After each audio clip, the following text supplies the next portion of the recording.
Afcon has some of the best goalkeepers in the world on show, such as Edward Mendy, Andre Onana, and a 5'9" left back who had to fill in goals because all the other goalkeepers are out with COVID. Unlucky! But now it's time for my Afcon Fantasy Gameweek 5 team selection. The quarterfinals. We're in Gameweek 4. My team finished like this, where I did make some minor adjustments from my team selection video, as always. Make sure to follow me on Twitter to see my actual final team, yeah. But some of those changes included bringing in a Nicola Pepe with 8 points, even though he didn't get a goal or assist. What? And also a 4 million price, bare minimum price defender from the Gambia who got the 7-point clean sheet. Lucky! But with a few other holes, a few other blanks are sprinkled around the team, we managed to get a score of 84 points this week. Hey, that's pretty good. And now an overall world rank of 650 in the world. Very nice, yes! But now it's actually time to move on to the Gameweek 5 preview. We're right in front of your very own beautiful eyes right here. It is the updated knockout path, where we've had some wibbly-wobbly exits so far, haven't we? Including the likes of Nigeria and Ivory Coast going out in the round of 16.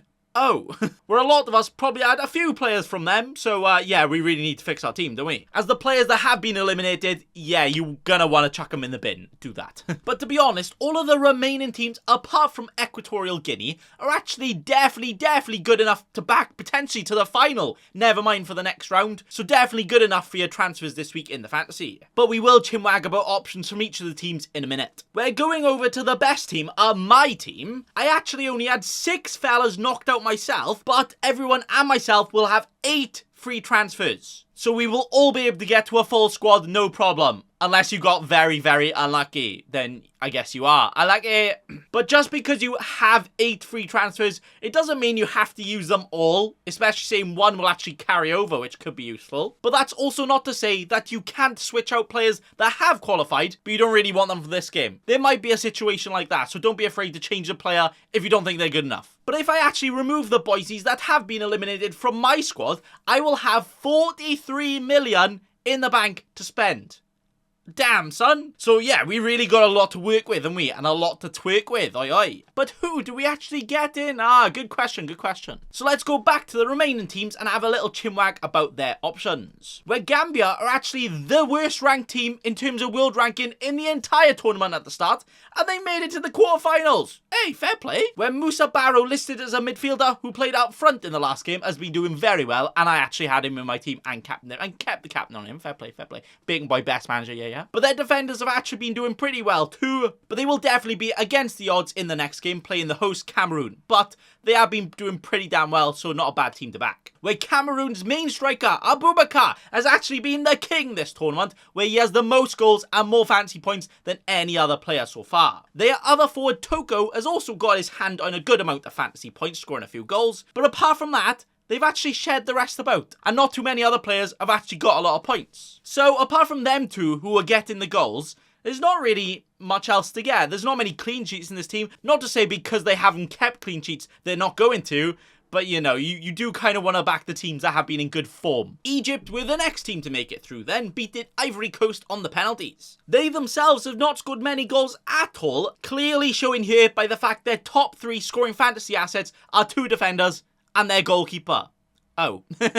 But this also shows how great their defense has been, so even though they played the hard Morocco, maybe their defense could be a very good defense to jump on this week, even if you don't think they're going to go through, because like we've seen, you can get a clean sheet and still get knocked out because you can lose on penalties. So just go for the best defenders, even if you don't think they're going to win. Just go for the one that you think is going to keep a clean sheet. It doesn't really make sense, but it does, alright? It makes sense, yes.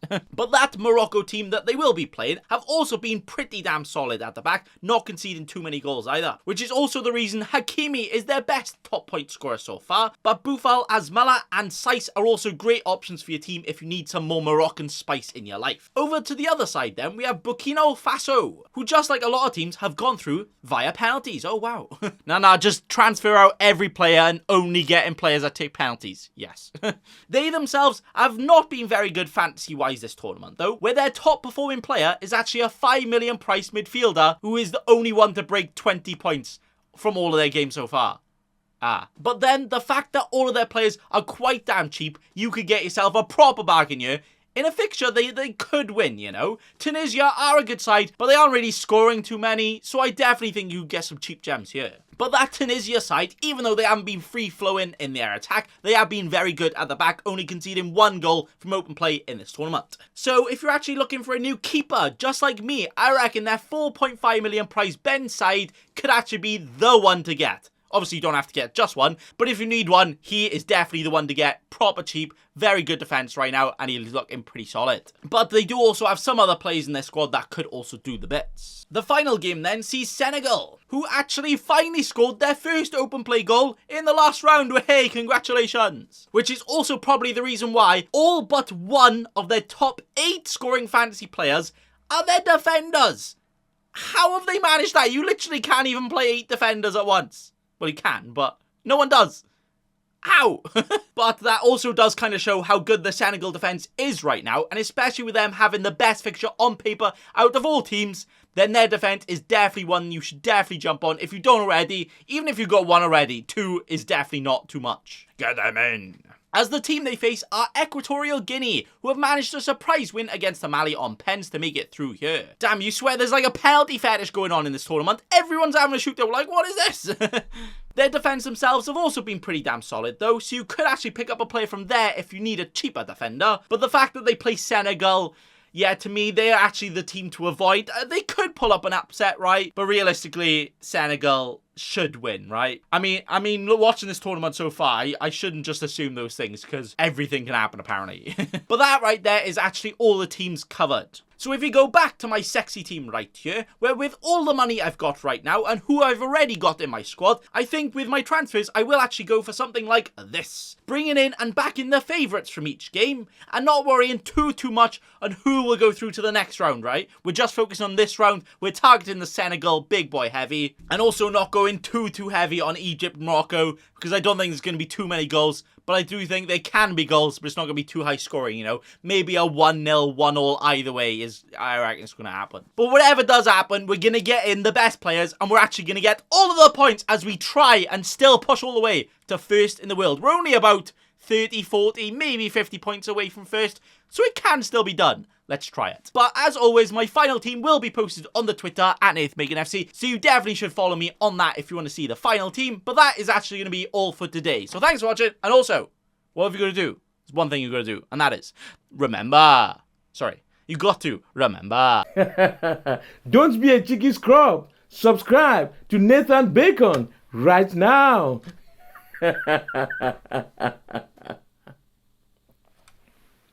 Don't let your memes be dreams.